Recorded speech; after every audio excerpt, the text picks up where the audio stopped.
Hi, great news. I got that appointment we were hoping for. Marvelous. Did you make sure all the decision makers are going to be there? No, was I supposed to? Hi, this is Andrew Sokol, International Business Consultant and Branding Strategist. And I'm sales trainer Ike Krieger, developer of the Your Open is Your Closed sales system.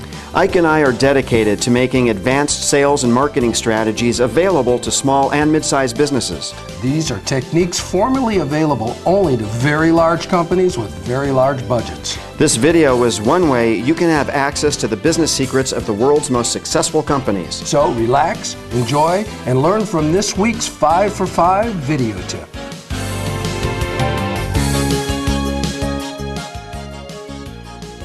You know, Ike, we were joking a moment ago, but it's really no joking matter for anybody who does sales or presentations for a living. As a matter of fact, one of our 5 for 5 subscribers, Roger, brought this to my attention and wanted us to talk about it because he'll do great presentations, follow up a week later, and then find out that all of the decision makers weren't in the room. He'll get responses like, I still have to check with my partner or my boss. So how do you avoid those kinds of situations?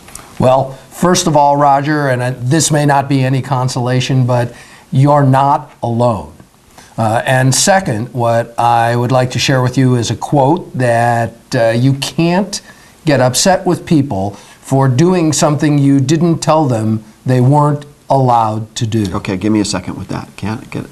Weren't allowed to do. Okay, got it. All right. So in this case, what you did that you didn't tell them they weren't allowed to do was have you give a presentation without all the decision makers present. So, as a matter of fact, let's role play this. I think it'll be easier for everyone to just get clear on this if they hear it and see it in action. Okay. So you be the client, the prospect, and you give me a call, okay? Ike, I've heard great things about you. We'd like to know if you'll come in and do a presentation for us. I'd be delighted to come in and do a presentation for you, but I have a question to ask, if it's okay, and that is, in addition to yourself, who else would be involved in the decision-making process? Well, there's my partner.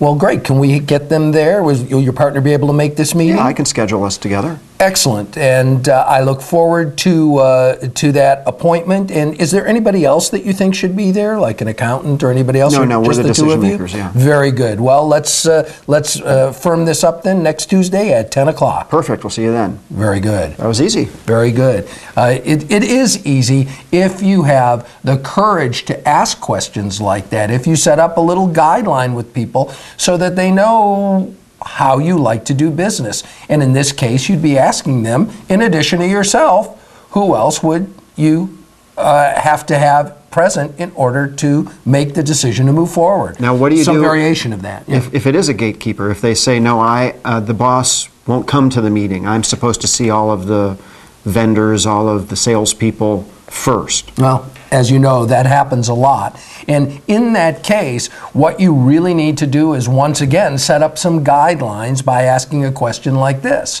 I understand that you are the one who I will be giving the presentation to, and with that in mind, I have a favor to ask. And I'd like you to listen to this as if you were the one who could make a decision.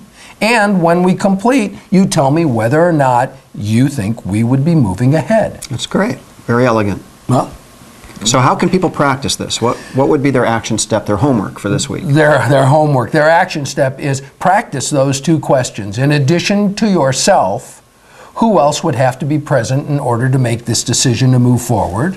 Or if you're talking to the gatekeeper, I'm curious, if it were up to you, I'd be real interested to know whether or not you'd move forward. And you would encourage people maybe to do that in their own language, write it a few different ways, practice? Oh, yes, and actually that's a really good way to approach this action step, and that's write these questions out in at least 2 different ways so that you're comfortable with them and practice them and start to use them.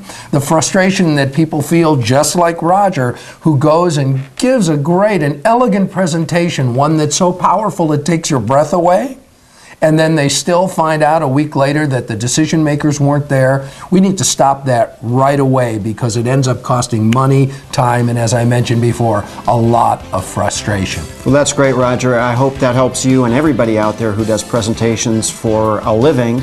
And we look forward to bringing you more helpful advice and answering your questions in future 5 for 5 videos. I'm Andrew Sokol. I'm Mike Krieger. See you next week. Take care.